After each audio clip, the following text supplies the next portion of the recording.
Okay, turn to page 17 in your chapter 11 packet. We are going to go over the quotient property of square roots. Now, the quotient property says if you have the square root of a over b, you can rewrite that as the square root of a over the square root of b. And conversely, if you have the square root of a over the square root of b, you can rewrite that as the square root of a over b. Now, for a radical to be simplified, the rule says you cannot have a perfect square factor, you cannot have a fraction under the radical, and you cannot have a radical in the denominator. So we look at our first example, and we have root 50 over 25. So all I have to do is simplify that. 50 over 25 is root 2, and I'm done. Now, if you didn't see that, and you decided to make it root 50 over root 25, that would become root 50 over 5. And you might think, okay, it's simplified. No fraction under the radical, no radical in the denominator, but there's a perfect square factor in the numerator. So I take out root 25, and that becomes 5 root 2 over 5. And my two 5s cancel out, and I get root 2, but it just took me a few more steps. Okay, let's look at number 2. Number 2 is root 12 over root 3. I can rewrite that as root 12 over 3, which is root 4, which is 2. Number 3, root 98, it's a big root, over 4. So I'm going to rewrite that as root 98 over root 4. Root 98 is root 49 root 2, and this is over 2. So this becomes 7 root 2 over 2. Okay? And now number 4, root 324 all over root 3. Well, I'm going to rewrite it and divide. And that equals root 108. Now root 108 has a perfect square factor of 36 and 3, so this becomes 6 root 3. Now I knew 36 went into 108. You may not see that. You may say, oh, but I know 9 goes in because 1 plus 8 is 9. So 9 goes in 12 times. This is 3 times 3, well, this is a perfect square factor, and this is 4 times 2. And as soon as I see I can take out the square root of 9 and the square root of 4, that's 3, that's 2, 3 times 2 is 6. I end up with 6 root 3. Okay, so you should go ahead and try 5 through 8 on your own, and then turn the video back on to see if you're right when you're done. So number 5, root 50 over root 5 becomes root 50 over 5, which is root 10. Number 6, root 100 over root 121 becomes 10 over 11. Number 7, root 75 over root 3 becomes root 25, which is 5. Those are all pretty straightforward. And then number 8 is root 9/18, which I can change to root 1/2, which becomes root 1 over root 2, which is 1 over root 2. Now, that's a problem because I have a root 2 in the denominator, and the rule says it's not simplified if there's a radical in the denominator. So I'm going to show you how to get rid of a radical in the denominator. And the way to do it is you multiply root 2 by itself, and that becomes 2 because root 2 times root 2 is 2. Now, the only way I can do that is if I multiply the numerator by root 2 also. So this answer becomes root 2 over 2, and this is how we rationalize the denominator. So if you turn to page 18, we'll go over how to rationalize the denominator. So let's look at number 1. We have 2 root 7 over root 2. So I'm going to multiply the top and the bottom by root 2. That's going to get rid of the root 2 in the denominator. It's just going to become 2.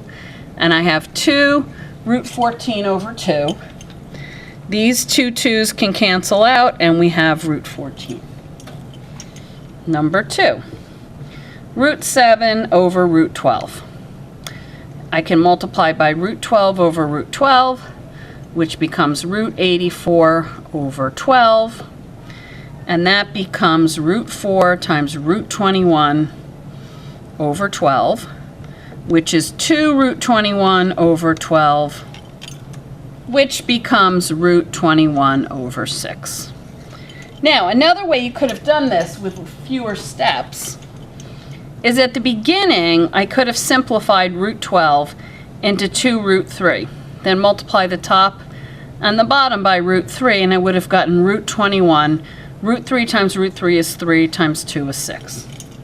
But both ways are correct. Okay. Now, let's look at number 3. We have root 8 over root 24. I can rewrite that as 8 over 24, which is root 1/3, which is 1 over root 3 times root 3 over root 3, which is root 3 over 3. Okay, and then for number 4, 8 root 2 over 2 root 8. Well, the first thing I'm going to do is just change that to a 4. So I have 4 root 2 over root 8. Now I notice root 2 over root 4 could be written as root 1/4. So 4 times root 1/4, which is 4 times 1 over root 4. So it's 4 over 2, which is 2. So that answer is 2. Okay, so again, why don't you try the next 4 on your own? Stop the video, turn it on when you're done, and check your answers. So number 5, root 56 over root 45 equals root 8 times root 7 all over root 9 times root 5. This becomes root 4 times root 2. So 2 root 14 over 3 root 5. Multiply the top by root 5, the bottom by root 5.